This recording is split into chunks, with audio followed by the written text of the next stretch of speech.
बिहा अर्रल वबाइल हातिमा अल मुस्तफ़ा वल मुर्तज़ा वबनाहुमा वल फातिमा। मोहब्बत के साथ, अकीदत के साथ, इश्क और लगन के साथ, प्यार और मवद्दत के साथ दुरूद पाक का नजराना पेश करें। यकीन कामिल जी हो, आप और मैं दुरूद पढ़ते हैं, मदीने के ताजदार हमारा दुरूद सुनते भी हैं और हर पढ़ने वाले आशिक को पहचानते भी हैं। बुलंद आवाज से दुरूद पाक का नजराना।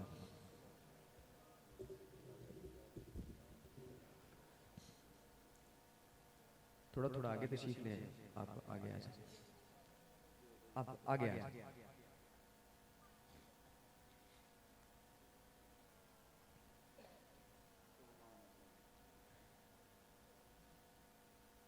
निहायत वजबुल इहतराम मोअज़्ज़ज़ मोहतरम सामीन कराम, आप पर मैं हुजूर सल्लल्लाहु अलैहि वसल्लम के जिक्र पाक की महफिल में हाजिर है। अल्लाह रब्बुल इज़्ज़त आमिर भाई के इत्माम को कबूल फरमाए। नाचीज़ की हाज़री मोहतरमुल मकाम निहायती हमारे मोहसिन भाई फ़याज़ अहमद कादरी साहब हुजूर के सना खान हैं। अल्लाह रब्बुल इज़्ज़त आपकी उम्र में बरकत अता फरमाए। हुजूर नबी रहमत शफ़ी उम्मत का सदका आपको और मुझे हुजूर की खास तवज्जुहात अता फरमाए। आपसे कोई ज़्यादा कोई इल्मी गुफ्तगू नहीं होनी, बस मुख्तसर सी गुफ्तगू है। अल्लाह रब्बुल इज़्ज़त ने इरशाद फरमाया, कुंतुम खैरा उम्मा, तुम बेहतरीन उम्मत हो। क्या फरमाया? बुलंद आवाज से बोलिए। मैं तो मजबूर नहीं करदा, तुसी हाथ चाहते हो, तुसी हम करना नहीं करते हो, या आगे हो जाओ या पीछे हो जाओ। मैं सिर्फ तवज्जो का तालिब हूँ। एक बात मेरी ज़हन में बिठा लें अच्छी तरह से, हुजूर का जिक्र ना आपकी और मेरी जुबान का मोहताज है, ना हुजूर का जिक्र इस लंगर का मोहताज है, बल्कि ये लंगर हुजूर के जिक्र की वजह से हमें मिलना है। हुजूर को आपकी और मेरी जरूरत नहीं है, तो ये तो वो करीम है, उनकी मेहरबानी है कि उन्होंने हमें कबूल फरमा लिया है। वरना उनका जिक्र करने के लिए या तो अबू बकर चाहिए, या उमर फारूक चाहिए, या उस्मान गनी चाहिए, या मौला मुर्तज़ा चाहिए। उनका जिक्र करने के लिए, उनसे मोहब्बत करने के लिए या तो वैस करनी चाहिए, या हसन बसरी चाहिए। उनके नाते पढ़ने के लिए या तो गौसे आजम चाहिए, या दाता अली हजवेरी चाहिए। ये वो करीम है, उनका करम है, उन्होंने हमें कबूल फरमा लिया है।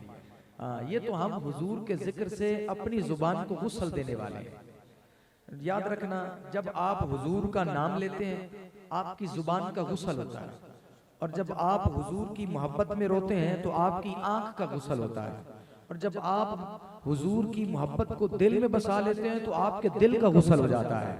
तो जब आंख का, जुबान का, दिल का गुस्ल हो जाए तो दिल अल्लाह का बसेरा बन जाता है, या पर अल्लाह की रहमत बरसना शुरू हो जाती है, उसकी कुर्बतें, उसका घर बन जाता है।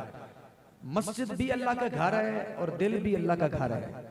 मस्जिद की चाबी किसी इमाम के पास, किसी मुअज्जिन के पास, किसी खादिम के पास होती है, लेकिन दिल की चाबी किसी सूफी के पास होती है। ये ताला खुलवाने के लिए किसी सूफी की लोड़ होती है। तो गुजारिश ये है कि हम जो हुजूर का जिक्र कर रहे हैं, हम मोहताज हैं, वो मोहताज नहीं है।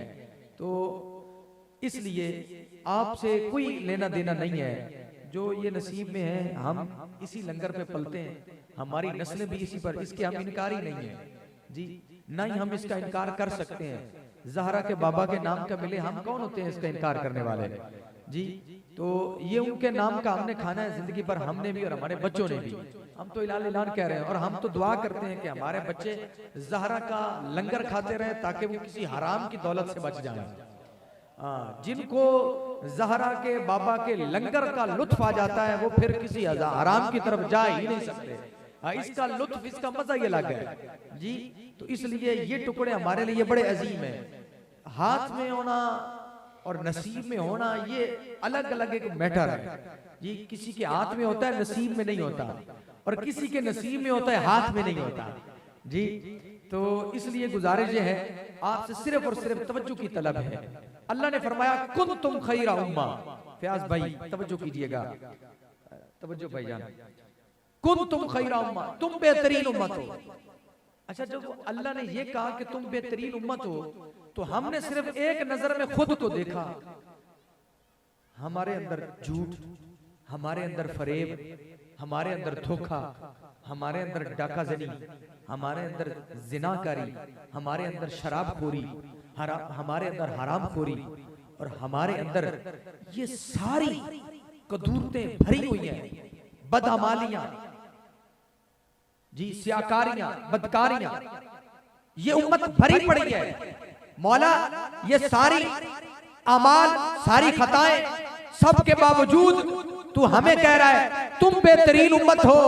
उसने कहा मेरे बंदे किसी भूल में ना रहना, मैंने तुम्हें बेहतरीन और तुम्हारे अमाल की बुनियाद पर नहीं, मौला फिर कहूं, फरमाया अमाल की बुनियाद पर तुम्हें बेहतरीन नहीं कहा, बल्कि मैंने तुम्हें बेहतरीन उम्मत निस्बत यार की वजह से कहा। अमाल की बुनियाद पर तो तुम्हें रिज़्क़ ही ना मिलता, तुम तो भूखे मर रहे होते। अमाल की बुनियाद पर तुम्हें बेहतरीन नहीं कहा, बल्कि निस्बत यार की वजह से तुम्हें बेहतरीन कहा है। तुम्हारी निस्बत मुस्तफा से है, तुम्हारी निस्बत मेरे मुस्तफा से है। जब आला से निस्बत है तो आला ही होगे ना, जब बेहतर से निस्बत है तो फिर बेहतर ही होंगे ना। तवज्जो है, अब तवज्जो कीजिएगा।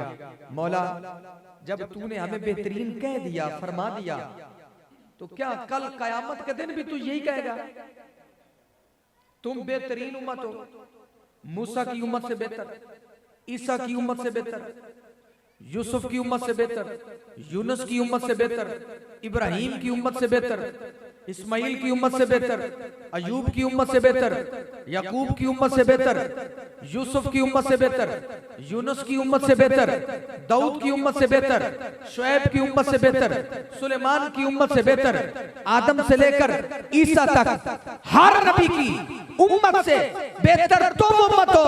मौला कल कयामत के दिन भी तू यही फरमाएगा। उसने फरमाया ला तब्दीला लिकलिमातिल्लाह, और मेरा कलाम बदलता नहीं है। जो आज कह रहा हूं ना, कल रोज़े माशर मूसा के सामने भी यही कहूंगा। सिर्फ आप अपने आप को सोचने का मौका दें यारो, आप सिर्फ ना तसव्वुर में जाएं, वो कैसा वक्त होगा जब मूसा की उम्मत भी खड़ी होगी और अल्लाह फरमाएगा कुंतुम खैरा उम्मा, तुम बेहतरीन उम्मत हो। तुम क्या हो? बेहतरीन उम्मत हो। अमाल तो हमारे किसी खाते के नहीं, लेकिन उसके बावजूद हुजूर किसी को खाली मोड़ते ही नहीं। किसी को खाली मोड़ते नहीं। सिर्फ एक शर्त बता रहा हूं आपको, बंदा बेअदब ना हो। बेअमल होना और है, बेअदब होना और है। अमल का होना और है, अदब का होना और है। बेअमली हो जाए तो वो माफ कर देता है, लेकिन बेअदबी हो जाए तो फिर वो माफ नहीं करता।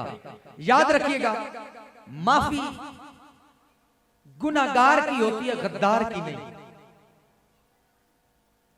गुनाहगार की माफी है, जानी हो, शराबी हो, डाकू हो, चोर हो, फरेबखोर हो, शराब पीता हो, जो मर्जी गुनाह करता हो, माफी हो सकती है। लेकिन अगर मुस्तफा का बेअदब है तो फिर माफी नहीं मिल सकती। इसलिए डरिएगा, कभी बेअदबी की तरफ न जाना। इस कायनात का पहला गुनाह क्या है? शैतान क्यों बना? सजदे की वजह से। सजदे के तो उसके पास बहुत थे, कोई कमी नहीं थी, चप्पे चप्पे पे सजदा करने वाला था, सजदों का तो ढेर लगा था, जखीरा था। लेकिन फिर शैतान को शैतान किसने बनाया? जब सजदों की कमी नहीं थी। याद रखिएगा, शैतान को सजदे की वजह से शैतान नहीं बनायागा, बल्कि बेअदबी की वजह से। उसने बेअदबी की। जो नबी का बेअदब हो, वो भी आदम नबी का, वो भी आदम का। जो हजरत आदम का बेअदब हो वो शैतान बनता है, तो फिर जो मुस्तफा का बेअदब होगा उसकी माफी मिल सकती है। कभी भी बेअदबी की तरफ न जाना। बाकी अमाल वो रब है, वो माफ कर सकता है।